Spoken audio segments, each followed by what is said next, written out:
Hi everyone. I hope you've all had a really restful break and Happy New Year. You should be watching this video if you're studying GCSE English. Obviously, our lessons can't go ahead face-to-face this week. So if you were due in class this week, you should have joined the Google Meet, which has been posted in the classroom stream. And your tutor should be there waiting for you to actually direct you to this video. This video is a recording of the lesson that you would have had you been in class. If you weren't due in class this week, so if it was your week to work remotely or to be working distant, however you call it, nothing else has changed. You still need to complete the lesson that I'm going to deliver now. So that might be another reason why you're watching this video. And you still need to turn in your answers by the time your next lesson comes around next week in order to get your mark. The only difference is that if you were due to work remotely anyway this week, you don't need to join the Google Meet. So the Google Meet posted on the stream is just for those of you that were due in this week face-to-face. Okay, so you need to log on there first so your tutors can direct you here. Now, the point in that Google Meet is that when I'm going through this lesson, if you need any help, you want to pause this video, you can go on that Meet, you can ask questions, whether verbally or putting questions in the chat. But your tutors are going to be there for the full 2 hours, the duration of your normal lesson. All right, so let's get started. So we're moving on now in GCSE English from paper 1 to paper 2.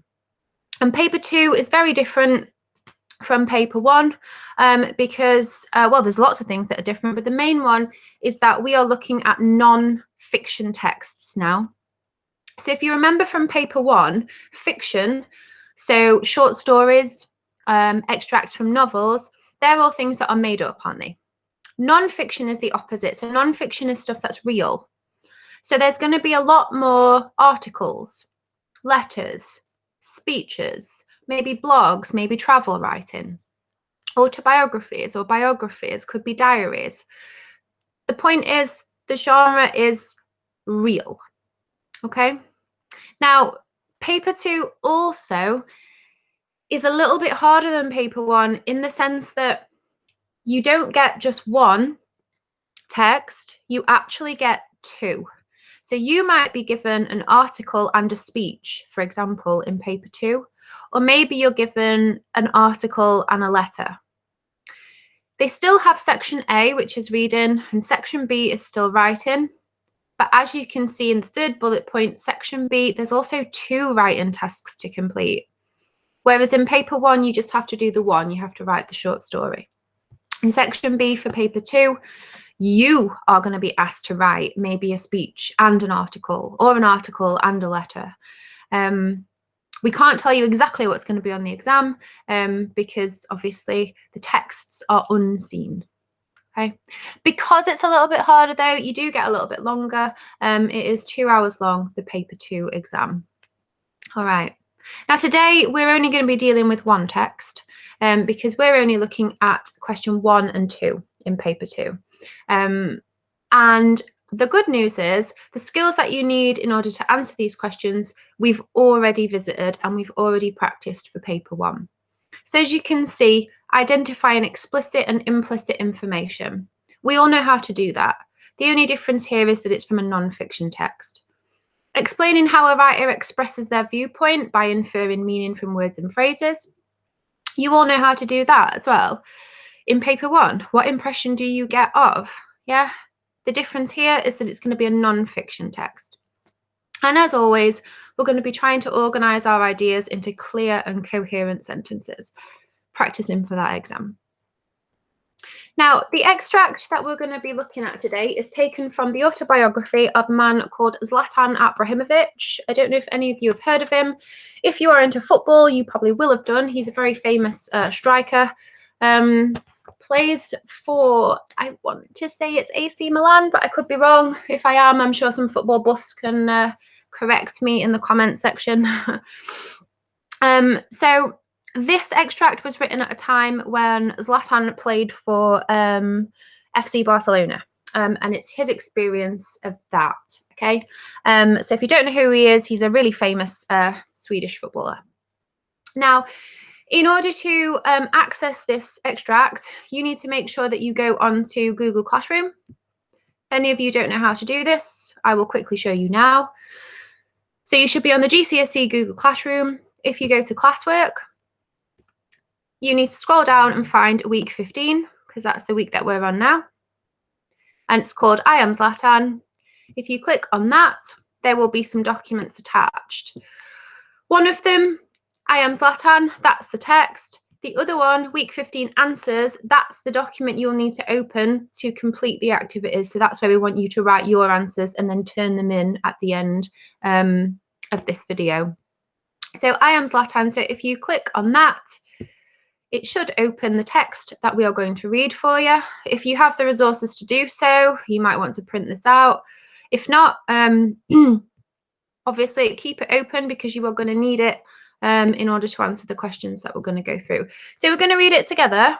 Well, I'm going to read it and you're going to follow along, and then we're going to use it to answer these questions. Okay, so I'm just going to give you, you might want to just pause this just for a couple of minutes while you sort that out. Make sure you've got that in front of you.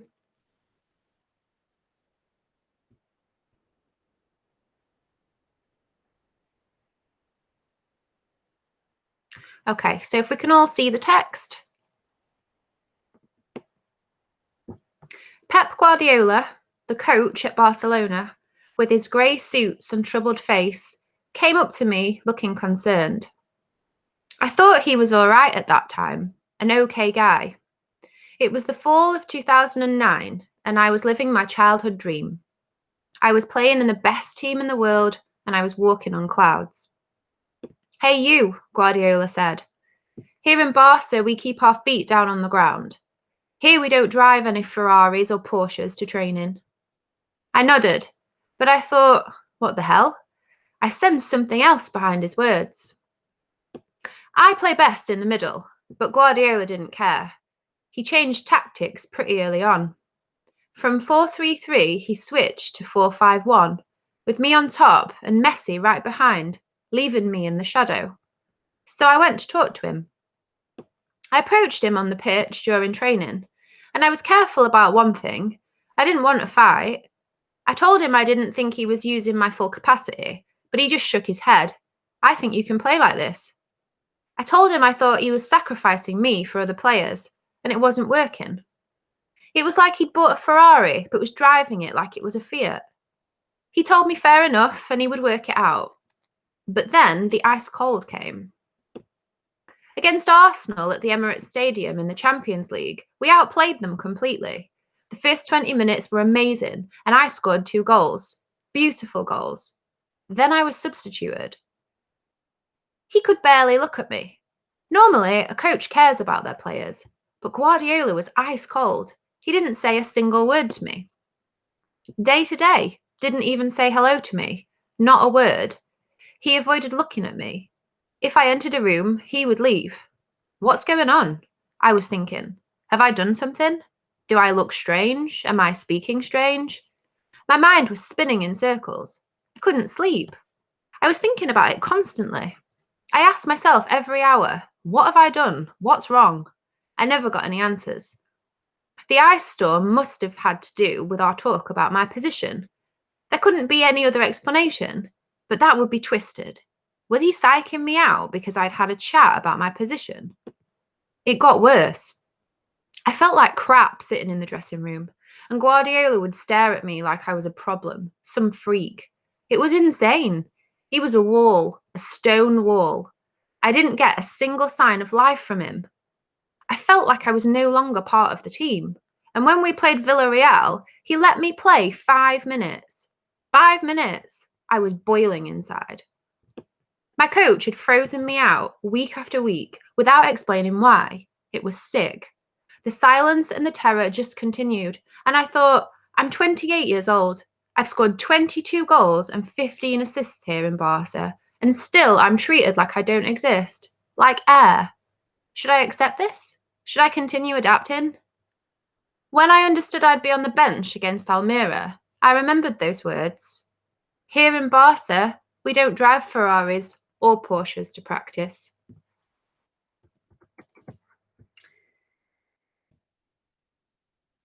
Okay, so that is the extract that we are going to be working with for this lesson. So we're going to start with question 1, which is all about finding specific information. It's worth 3 marks to you, and it is nice and straightforward.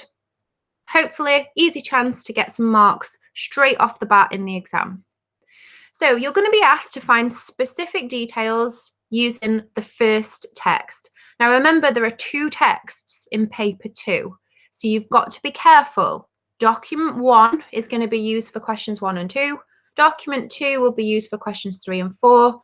We're going to do that next week. And then questions 5 and 6, you will need both of the documents. Now, it will be split into 3 smaller parts. So question 1 will actually be 1A, 1B, and 1C. So you'll be able to get a mark for each question that you get correct. Now, the details that it's going to ask you to find, they might be suggested, so they might be implicit, or they might be obvious, they might be explicit. But very commonly, they're presented as sort of a what, who, why, where sorts of questions. So let's look at question 1.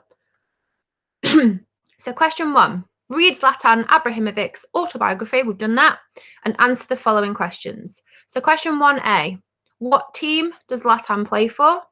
Question 1B, how old is Zlatan? Question 1C, why was Zlatan boiling inside? Now, if you look at 1C, you'll be able to see that we've got some inverted commas around boiling inside. What does that tell us? It tells us that that phrase has been lifted directly from the text. So if we want to find the answer to 1C, it might be a good idea for us to search just for that phrase. Yeah, we could just scan the text, and once we find it, we should be able to find the answer. So what I'd like you to do is I want you to pause this video now for 5 minutes, and I want you to find the answers to those questions. So in that document that I showed you earlier on classwork, or if you're doing this on paper, that's fine. Make sure that you write question 1, 1A, 1B, 1C, and I want you to write the answer to each question. So pause this for 5 minutes, complete the question, and then you can rejoin. By the way, if you need any help, remember your tutors are on that Google Meet if you were due in face-to-face this week, so you can go on there and request help if you need it.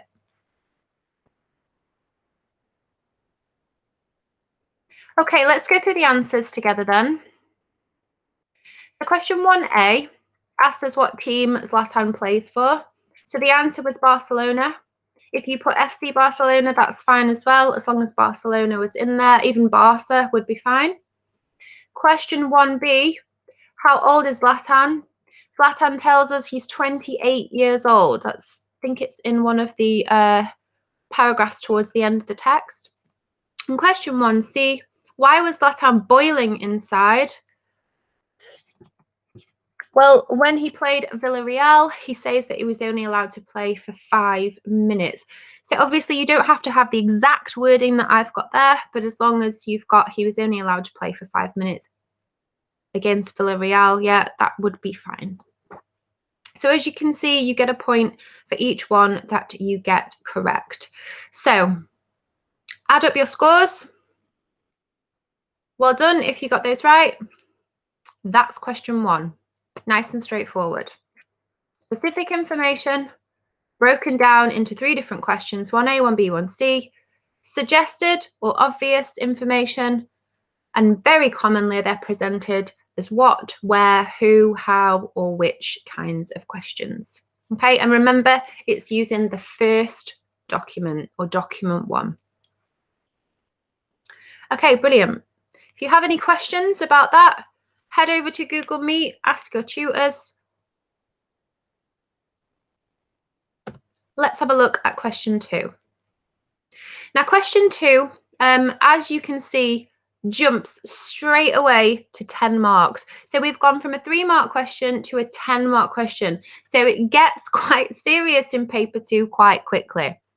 Again, though, there's good news because nothing in this question is it's nothing that you haven't done already in paper 1 in terms of skills. The question is presented as a how does the writer. What comes after that, obviously, I can't tell you because I don't know what's going to be on your exam. But it will say, how does the writer, and it will be talking about a specific viewpoint that they have. Okay, so you've got to explain basically how they present that viewpoint. So it's mostly similar to question 3 in paper 1. And as you've been practicing in paper 1, you need to answer this the same way. So you need to give a range of points supported by keywords or phrases from the text, and you need to try and embed them where possible to save you time. The bullet points in the question might also prompt you to comment on language or tone or structure. So if you feel confident doing so, then go for it. Okay, let's look at an example then, the question that we're going to do. So how does Zlatan, because he's the writer, remember this is his autobiography, how does Zlatan present his experience of playing for Barcelona? Tells you there it's a 10-mark question and it gives us 2 bullet points. Tells us that we should comment on what he says, his use of language, tone, structure, or any other way we think he presents his experience. So what we need to do is we need to go to our document and we need to start from the beginning and we need to track all the way to the end, and we need to basically highlight what we think is relevant. So how does he present his experience of playing at Barcelona? Can we take a quote from every paragraph, for example? Now I'm going to show you 2 examples to start you off with that you might want to use. These are the ones that I've chosen. You don't have to use them if you don't want to. The first one I went for is initially Zlatan is happy to be playing for Barcelona because he describes his experience as walking on clouds. He does. First paragraph. I was living my childhood dream. I was playing in the best team in the world and I was walking on clouds. Now, walking on clouds is a metaphor, isn't it? Yeah, it means that we're really, really happy. That's how he felt. So what we can infer is what's underlined. He was happy. That's his experience. The evidence that we're going to use to support it is the quote that is in quote marks in red, walking on clouds. Now, the second thing I've gone for is Zlatan had no problem with his coach initially as well, because he describes him as all right at that time, an okay guy. Now, hopefully, you're all thinking, but that changes, because it does, doesn't it? We've read this document now, so we know that actually there are lots of problems between Zlatan and his coach, Pep Guardiola, as the text progresses. But initially, so at the beginning, everything is okay. Okay, so I've got 2 marks already out of 10 for 2 examples of his experience. 1, he's happy, and 2, no problems with his coach. And both of those are supported by a quote from the text. Remember, if you do not use a quote, they will not give you the mark in the exam. Quotes are so important because they show the examiner that you understand that text. All right? Okay, so your task. I want you to finish the rest of the answer. Now, your target is to try and do 8 different points supported by 8 different quotes, okay? And I'm going to suggest that you might want to take about 20 minutes to do that. So again, what I would do is I would pause this video now and I would give yourself 20 minutes. You could set a timer on your phone. I'll tell you what, I will also link an online timer for you to set on your computer. And when that 20 minutes is up, your target should have been 8 different points supported by 8 different quotes. Now, again, if you're not sure what to do here, or if you just want a little bit of clarification, head over to that Google Meet that your tutors are in right now. Remember, they're going to be there for 2 hours, so your lesson duration. Go and ask for help, okay? Please don't sit there and think, I can't do this, because you must hand in this work so we know that you have completed the tasks, okay? So, how does Zlatan present his experience of playing for Barcelona? Firstly, he's happy because he says he's walking on clouds. Secondly, no problems with his coach because he thinks he's an okay guy. What's your next point going to be?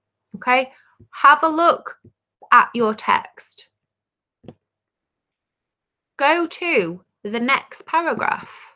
Yeah, so let's have a look. For example, the second paragraph here.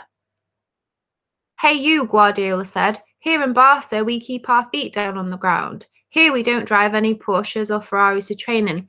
Now that next bit, it says, I sense something else behind his words. So what does that imply to you? It implies to me that actually maybe there's something not quite right there. Yeah, he's implying to us, isn't he, that his coach might have a problem with him already.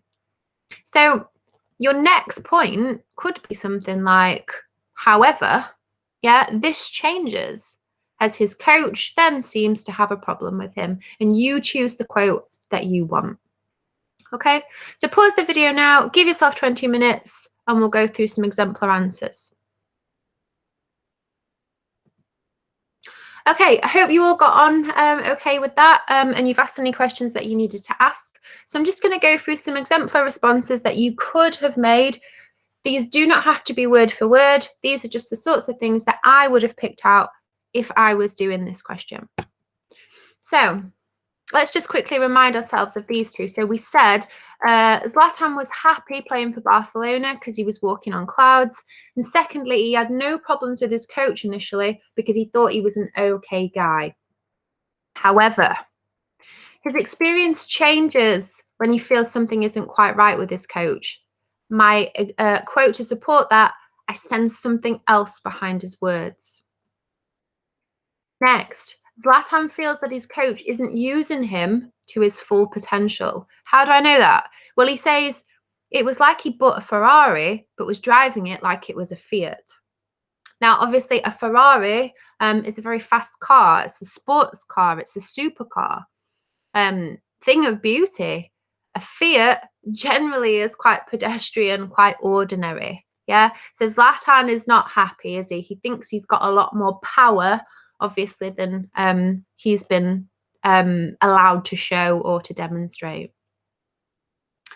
Zlatan also suggests that he was very calm and polite when he spoke to his coach, because he says, I approached him on the pitch during training and I was careful about one thing, I didn't want a fight. Despite this, Zlatan feels confused by the hostile treatment he receives from his coach.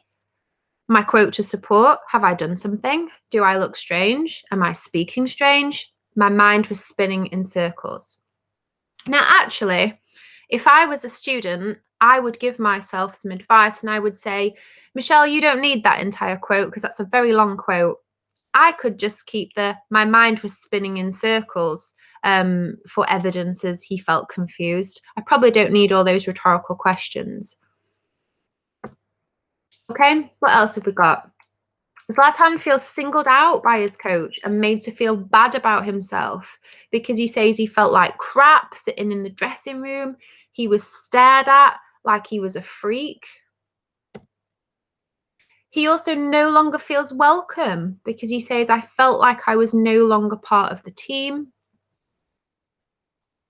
However, Zlatan believes he was a talented footballer during his time there. So he says that he scores 22 goals and 15 assists here in Barca. So done quite a lot for the team. And finally, Zlatan shows that he actually tried to make changes to fit in. So he says, should I continue adapting? Adapting, obviously, is another word for changing, isn't it? Okay. So we've got how many points have I made here? So we got 4 on this page, we got 4 on this page, so that's the 8, and then there was a 2 at the beginning, remember. So I've actually got 10 in total there, and this is a 10-mark question. So as long as I've got a point that answers the question, and I have got a quote to support it, there is nothing to stop me getting full marks there for that question. Remember, your target was 8, all right? So what you're going to do now is you are going to read through your own responses and see if you got any similar to me. Maybe you got some that were different. And I want you to check. I want you to check for 4 different things. First thing, have you inferred the writer's experience? So have you just talked about Zlatan's experience at Barcelona? Have you embedded a quote from the text to support every point that you've made about his experience? Have you tracked from the beginning to the end? So have you tried to take something from maybe each paragraph? And have you made a range of different points? So remember, your target was 8. Once you've done that, I want you to give yourself some feedback, and I want you to write this under your responses. So what have you mastered? So what are you happy with? What have you done that's good? Okay, of all your points totally on track? Are you answering the question all about Zlatan's experience and supporting with quotes? Are you happy with that? But what do you still need to develop? So is there anything that you particularly find difficult? Maybe like me, in one of those, you could have made your quotes a bit shorter and saved yourself a little bit of time. Maybe you're still writing things like, this is shown in the quote. Yeah, we don't need to do that. Try and embed those quotes a little bit more into your sentences. Save yourself a little bit of time. Maybe you're not tracking through the text from beginning to end. Maybe all your quotes come from the beginning and nothing from the end. Now, EDUQAS will usually give you a text where the perspective changes at some point. So like this one, right at the beginning, there were no problems, but then it changed, didn't it, very quickly. So they do that change so that you can comment on it. So make sure you go from beginning and to end. Maybe you just need to make more points. Maybe it's a timing issue. Okay, it's very difficult, and I'll admit this, it's very, very difficult to write 8 different points supported by 8 different quotes from a text that you've never seen under pressure in 20 minutes. It's very, very difficult, which is why we need to practice it. Okay, and timing is really, really important because it's your biggest enemy in that exam. So maybe for you, actually, it's a timing issue. You've only been able to make 5 points today, and you want to try and make 6 points by, I don't know, you want to be there in the next 3 weeks. Whatever it is for what you need to develop, try and set yourself a target now, okay? Is it that you need to make sure you've used a quote with every single point? Is it that you need to take quotes from the beginning, the middle, and the end? Or perhaps, like we've just said, maybe you just want to set yourself a target for how many points that you're going to make next time we practice this.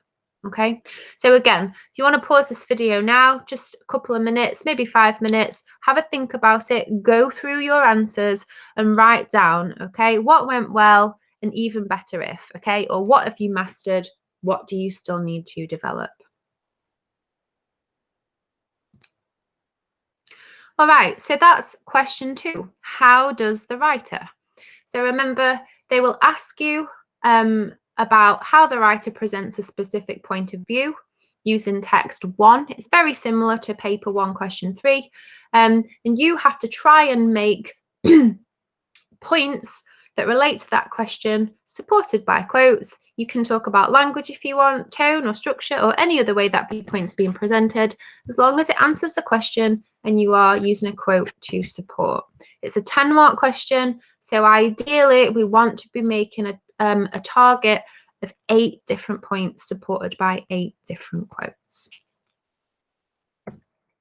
All right, so the last thing I want you to do today is I want you to choose a number between 1 and 6. So just under your answers, can you just write either 1, 2, 3, 4, 5, or 6?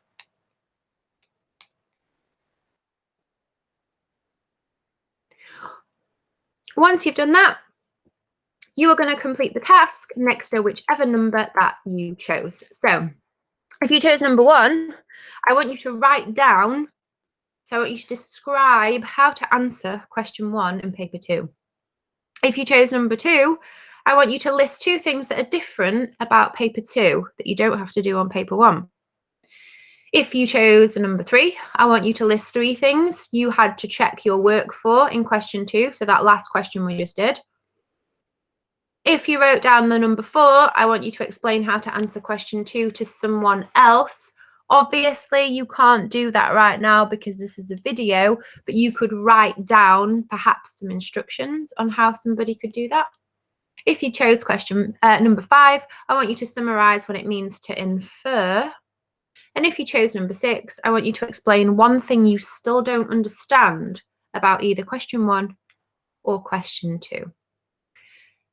Now, when you submit this work, I hope you all haven't have changed it to number 1 because that seems like the easiest answer. If you have, I think we'll know there's some foul play gone on there. Okay, again, if you need help, head over to that Google Meet and ask your tutors. That's what they're there for. If you're working remotely and you're not in the Google Meet, put a message on the classroom if you need help and somebody will help you. Okay, so again, if you want to just pause the video for however long you need to complete this task.